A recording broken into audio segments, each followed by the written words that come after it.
Good morning friend, मैं doctor P के Prajapati, MD medicine scholar. आज मैं आपको बताने वाला हूँ मेजल्स के बारे में। ठीक है, मेजल्स क्या होता है, मेजल्स का क्लिनिकल फीचर्स क्या है, इटियोलॉजी क्या है और उसका होम्योपैथिक मैनेजमेंट क्या है। ठीक है, पहले देखते हैं डेफिनेशन। ठीक है, डेफिनेशन क्या होता है, मेजल्स का डेफिनेशन क्या होता है। It is an acute infectious viral disease. ठीक है, ये एक एक्यूट इन्फेक्शियस वायरल डिजीज़ है। ठीक है, that is characterised by Koplik's spot, high fever, nasal catarrh, cough and ब्लॉची rash. ठीक है, ये एक एक्यूट इन्फेक्शियस वायरल डिजीज़ है जिसमें कॉप्लेक्स स्पॉट देखने को मिलता है। ठीक है, हाई फीवर मिलता है, नेज़ल कटार मिलता है, कफिंग होता है और ब्लॉची रैशेस देखने को मिलेगा बॉडी में।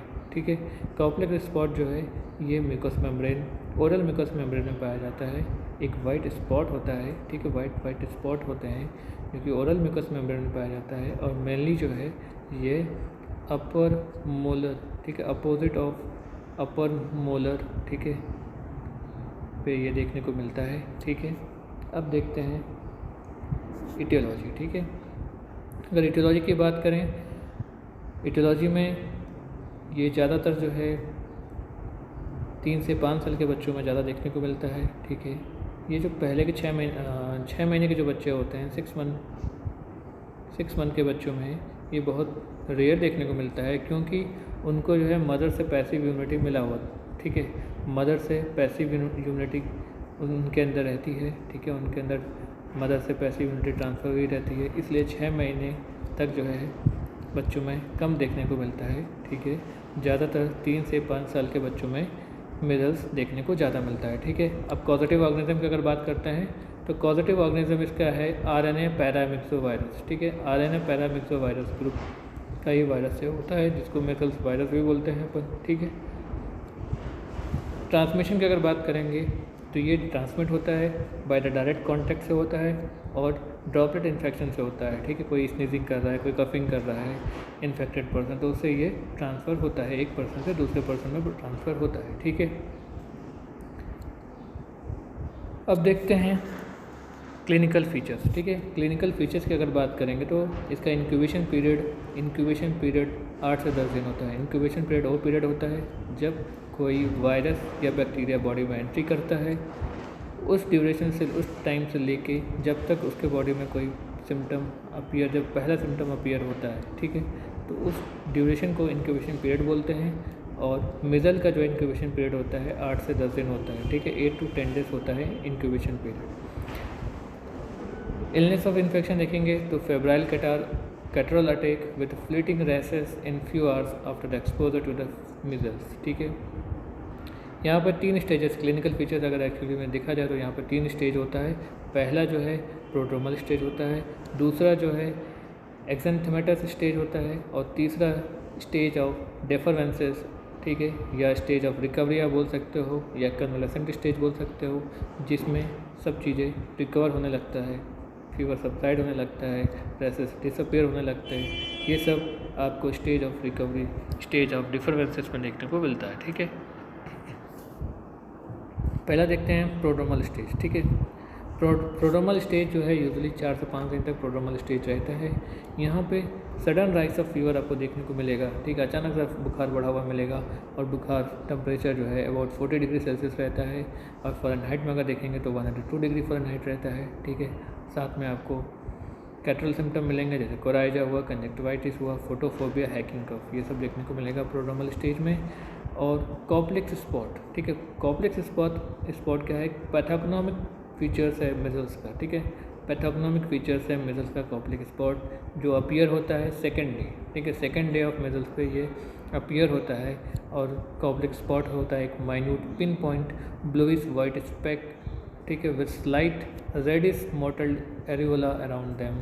ठीक है, और ये प्रेजेंट होता है buccal mucosa usually opposite the lower molars. ठीक है, and they look like a grain of salt, और तो जैसा दिखता है जैसे कि सॉल्ट का ग्रेन।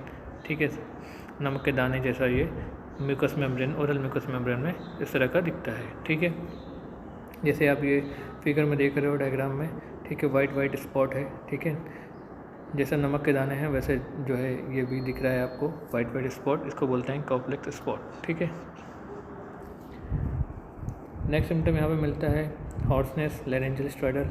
ठीक है, कुछ जीआईटी सिम्टम मिलते हैं जैसे परसिस्टेंट वोमिटिंग, डायरिया और फ्लीटिंग रैसेस आइदर आर्टिकेरियल और इराइथोमेटस। ठीक है, ये सब रैसेस जो है मेनली जो है एक्जेंथोमेटस स्टेज में आता है। ठीक है, एक्जेंथोमेटस स्टेज जो कि 5th डे से स्टार्ट होता है। यहाँ पे रेड मैक्यूल्स अपीयर होता है फर्स्ट बिहाइंड द ईयर। ठीक है, उसके बाद हेयर लाइन पर जाएगा और फिर ये चीक्स, ठीक है, फोरहेड एरिया में पहले स्टार्ट होगा, उसके बाद ट्रंक एरिया में आएगा और फिर पूरे बॉडी में ये स्प्रेड होगा। ठीक है, और यहाँ पे जो रैसेस होता है ये ब्लैंचनिंग टाइप ऑफ रैसेस होता है।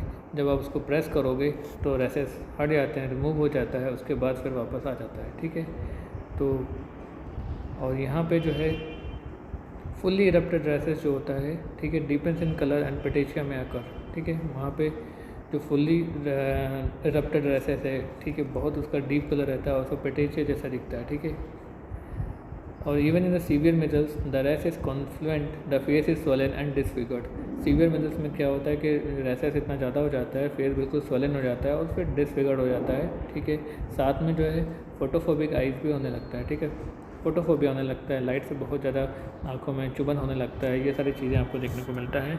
ठीक है, और एक्जेंथोमेटस स्टेज में जो म्यूकस मेम्ब्रेन का इन्वॉल्वमेंट है जैसे कि conjunctivitis, rhinitis, stomatitis, laryngitis, tracheitis, bronchitis, ये सब चीज़ें आपको देखने को मिलेगा। साथ में जो है गैस्ट्रोएंटेराइटिस भी देखने को मिलता है। ठीक है, अब देखते हैं स्टेज ऑफ कन्वलेसेंट। स्टेज ऑफ कन्वलेसेंट का मतलब है कि रिकवरी स्टेज। ठीक है, यहाँ पे सारी चीज़ें क्या होगी, कम होगी, रिकवर होगा। ठीक है, टेम्परेचर जो है 24-48 घंटे में टेम्परेचर कम होने लगेगा इस स्टेज में। ठीक है, और रैसेस निकले हैं, ठीक है, जैसे फेस पे पहले आया था, फोरहेड पे पहले आया था, तो फोरहेड और फेस का पहले जाएगा, उसके बाद ट्रंक का जाएगा, फिर एक्सट्रीमिटीज़ का जाएगा। ठीक है, इस सीक्वेंस में इसके रैसेस डिसअपियर होने लगते हैं। ठीक है, रैसेस डिसअपियर के बाद वहाँ पे स्केली स्किन बन जाती है, डिस्क्वेमेशन ऑफ स्किन होने लगता है।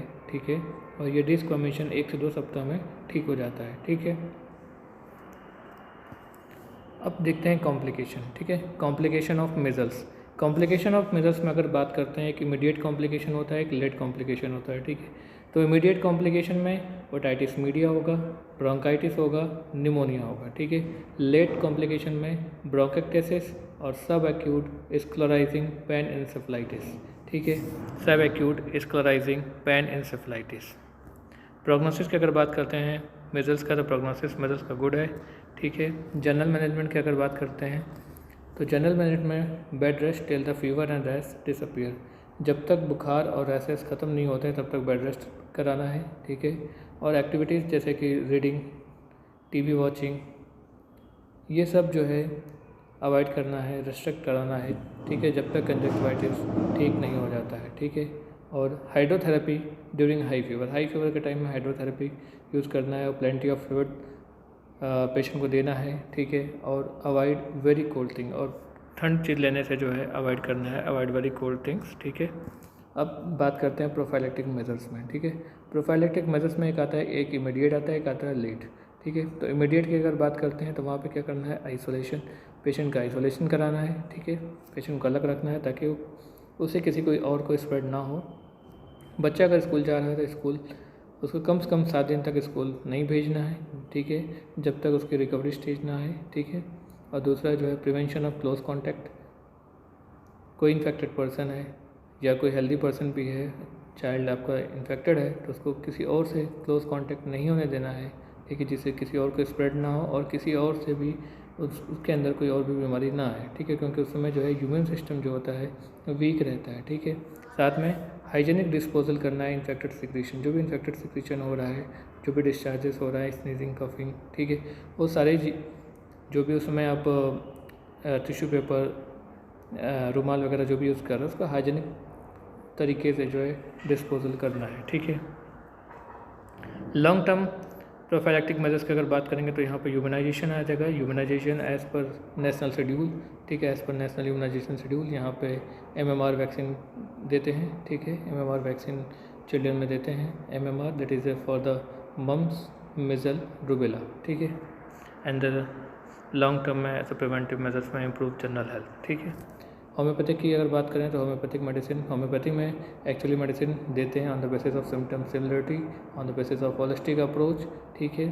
तो जो उसके बेस पे मेडिसिन है आप उसको दे सकते हो, लेकिन कुछ कॉमनली इंडिकेटेड मेडिसिन है जो यहाँ पे यूज़ करते हैं मिजल्स में, जैसे कि एकोनाइट है, ठीक है। एकोनाइट बेस्ट मेडिसिन है for the beginning stage of measles, ठीक है। स्टार्टिंग स्टेज में मिजल्स में आप एकोनाइट दे सकते हो, ठीक है। यहाँ पे sudden onset of high fever देखने को मिलता है एकोनाइट में, साथ में ड्राई कफ मिलता है, कंजक्टिवाइटिस मिलता है, ठीक है।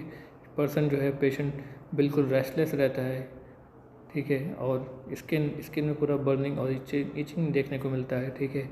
और कफ यहाँ पे जो है ड्राई वायलेंट कफ मिलेगा with thirst for the cold water, ठीक है। अगर बात करते हैं बेलाडोना की, तो बेलाडोना क्या है, it is indicated for the measles at the beginning stage, ठीक है। बिगिनिंग स्टेज के लिए ये बेलाडोना यूज़ करते हैं, जहाँ पे सडन हाई फीवर है, रेड फेस रहे, साथ में थ्रॉबिंग टाइप ऑफ हेडेक आपको देखने को मिलेगा, ठीक है। और फीवर के टाइम क्या रहेगा, थर्स्टलेसनेस रहेगा, ठीक है। थर्स्टलेसनेस ड्यूरिंग फीवर रहेगा, पेशेंट ड्राउजी रहेगा, डिलीरियस ड्यूरिंग फीवर रहेगा, ठीक है। साथ में डिफ़िकल्टी फॉलिंग और स्टेइंग अस्लीप, ठीक है। यहाँ पे पर्सन क्या करता है, person feels sleepy but not able to sleep in the belladonna, ठीक है। अगर ऐसा सिम्टम मिल रहा है तो आप वहाँ पे बेलाडोना दे सकते हो, ठीक है।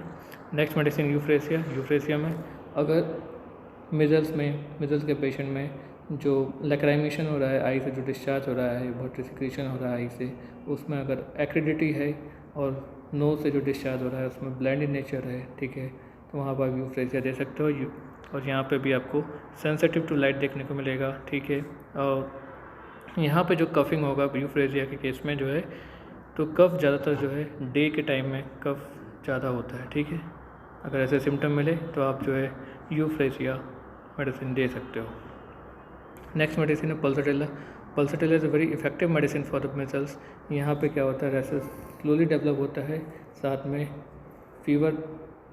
फीवर के साथ में इन्फेक्शन ऑफ ईयर देखने को मिलेगा, रनिंग नोज कफ, ठीक है। And profuse watering from the eyes and नसल डिस्चार्ज मिलेगा। और यहाँ पे जो कफिंग की अगर बात करते हैं तो ड्राई कफ एट नाइट और loose cough in the day, ठीक है। सूखी खांसी रात में आएगी और लूज कफ वेट कफ जो है दिन के टाइम में देखने को मिलेगा। यहाँ पे माउथ ड्राई रहेगा और विदाउट थर्स्ट, ठीक है। मुँह तो सूखा रहेगा लेकिन कोई प्यास नहीं लगेगी, ठीक है। चाइल्ड वीपी टेंडेंसी का रहेगा, वीपिंग टेंडेंसी रहेगा चाइल्ड में। चाइल्ड को वार्मनेस से एग्रवेशन होगा, ठीक है, उसके कंप्लेन में, और ओपन एयर से अच्छा होगा, फील होगा उसको, एमुलरेशन होगा, ठीक है। नेक्स्ट मेडिसिन है gelsemium is also very good medicine for the measles, ठीक है। यहाँ पर पर्सन को पफीनेस और हैवीनेस ऑफ आईलिड देखने को मिलेगा, और यहाँ पे भी फीवर के साथ कोई भी थर्स्ट नहीं देखने को मिलेगा, ठीक है। Next medicine apis mellifica is often use for the measles where the eruptions are painful, ठीक है। जहाँ पे एरप्शन पेनफुल है, बर्निंग है, हॉट है, स्टिंगिंग है, ठीक है। यहाँ पे क्या है कि पफिनेस ऑफ फेस और आईलिड आपको देखने को मिलेगा, ठीक है। और स्किन क्या है, स्किन जो है स्किन दिखेगा looks shining with itching better by the cold application, ठीक है, and worse by heat. Skin बिल्कुल शाइनिंग दिखेगा और वहाँ पे इचिंग होगा, तो इचिंग उसको एमुलरेट होगा कोल्ड एप्लीकेशन। जो भी कोई कोल्ड एप्लीकेशन यूज़ करेगा पेशेंट तो उसको अच्छा लगेगा और उसकी कंडीशन वर्स होगी बाय हीट, ठीक है। और Apis mellifica is also indicated for the suppressed और डिलेड एरप्शन, ठीक है। सप्रेस्ड और डिलेड एरप्शन में भी एपिस मेलिफिका यूज़ कर सकते हैं। नेक्स्ट मेडिसिन है morbillinum is use in homeopathy as a prophylactic remedy for the infection, ठीक है। आप मिजल्स के as a prophylactic morbillinum use कर सकते हैं, ठीक है। ये अपनी इम्यूनिटी को बिल्डअप करता है and it can be also use as a genus epidemicus, ठीक है, for the measles. Thank you for watching this video. So please like this video and subscribe the channel. Thank you so much.